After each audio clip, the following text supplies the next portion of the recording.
পাউরুটি দিয়ে এই মজাদার পুডিংটা যদি আপনারা একবার বাসায় তৈরি করেন, আশা করছি বারবার তৈরি করবেন। এটা খেতে ভীষণই মজা হয় এবং অল্প সময়ে তৈরি করা যায়। অল্প উপকরণ দিয়ে কিন্তু এই মজার পুডিংটা তৈরি করে ফেলা যায়। এটা বড় থেকে ছোটরা সবাই এটা পছন্দ করবে। তো চলেন দেরি না করে দেখিয়ে দিচ্ছি আমি কিভাবে পুডিংটা তৈরি করেছি। তো পুডিং তৈরি করার জন্য আমি আগে ক্যারামেলটা তৈরি করে নিচ্ছি। তো ক্যারামেলের জন্য আমি এখানে হাফ কাপের মতো চিনি নিয়েছি। তো চিনিটাকে খুব ভালো করে গলিয়ে একদম ব্রাউন কালার করে ক্যারামেলটা তৈরি করে নিচ্ছি। তো ক্যারামেলটা কিন্তু হয়ে গিয়েছে। তো ক্যারামেলটাকে খুব ভালো করে পাত্রটার মধ্যে ছড়িয়ে এবং ঠান্ডা করে নিব। তো তারপরে এখানে আমি একটা মিক্সিং বোলের মধ্যে আমি 3টার মতো পাউরুটি নিয়ে নিয়েছি। তো পাউরুটিগুলো খুব ভালো করে ছোটো ছোটো করে স্লাইস করে নিচ্ছি হাতের সাহায্যে।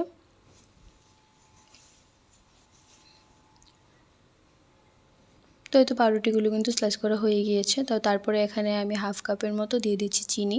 চিনিটা আপনারা আপনাদের স্বাদ মতো বাড়িয়েও অথবা কমিয়েও দিতে পারেন। তারপর চিনি দেওয়ার পর আমি এখানে রুম টেম্পারেচারে থাকা 2টো ডিম নিয়ে নিচ্ছি। ডিমটা রুম টেম্পারেচারে রাখার চেষ্টা করবেন। যদি ফ্রিজে থাকে তাহলে পুডিং তৈরি করার আধা ঘন্টা আগে ডিমটাকে নর্মাল রুম টেম্পারেচারে রেখে দিবেন। তো 2টো ডিম আমি দিয়ে দিচ্ছি। তারপর এখানে আমি 1 কাপের মতো দুধ দিয়ে দিয়েছি।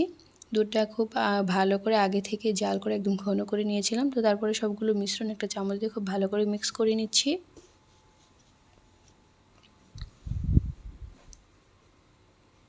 তো তারপরে এখানে আমি একটা ব্লেন্ডারের জারে সবগুলো মিশ্রণ দিয়ে দিচ্ছি, ব্লেন্ড করে নিব। তো এই তো ব্লেন্ড করা হয়ে গিয়েছে। তারপরে আগে থেকে যে আমি ক্যারামেলটা সেট করে রেখে দিয়েছিলাম যে পাত্রের মধ্যে, সেটার মধ্যে আমি পুডিংয়ের মিশ্রণগুলো দিয়ে দিচ্ছি।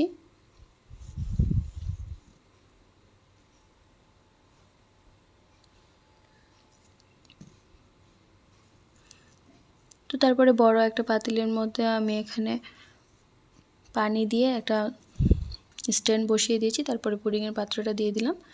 তারপর ঢাকনা দিয়ে এটাকে আমি 35 মিনিটের মতো চুলায় জাল করে নিয়েছি।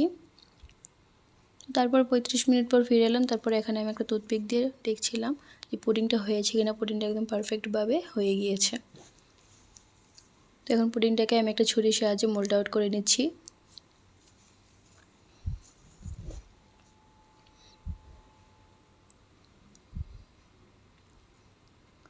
তো দেখতেই পেলেন খুব সহজে এবং অল্প সময়ে কিন্তু এই পুডিংটা তৈরি হয়ে যায় এবং খেতেও ভীষণই মজা হয়।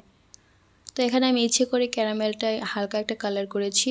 আপনারা চাইলে ক্যারামেলটার কালারটা আরও গাঢ় করতে পারেন। আমার কাছে এই কালারটা ভালো লেগেছে, তার জন্য আমি ক্যারামেলটা এরকমই কালারটা রেখেছি। আপনারা চাইলে আরও ডার্ক করতে পারেন। তো দেখতেই পাচ্ছেন খুব সহজে কিন্তু সুন্দরভাবে কাট হয়ে যাচ্ছিল, একদম পারফেক্টলি কিন্তু পুডিংটা হয়ে গিয়েছে। তো আজকের জন্য এই রেসিপিটা এতটুকুই। আমার রেসিপিটা যদি ভালো লাগে আমার পেজটাকে ফলো দিয়ে শেয়ার করে রাখবেন এবং যারা যারা ইউটিউব চ্যানেল থেকে দেখছেন তারা আমার চ্যানেলটাকে সাবস্ক্রাইব করে রাখবেন। তো আজকের জন্য এইটুকুই। সবাই ভালো থাকবেন, সুস্থ থাকবেন। পরবর্তী ভিডিওতে দেখা হচ্ছে। ততক্ষণ আসসালামু আলাইকুম।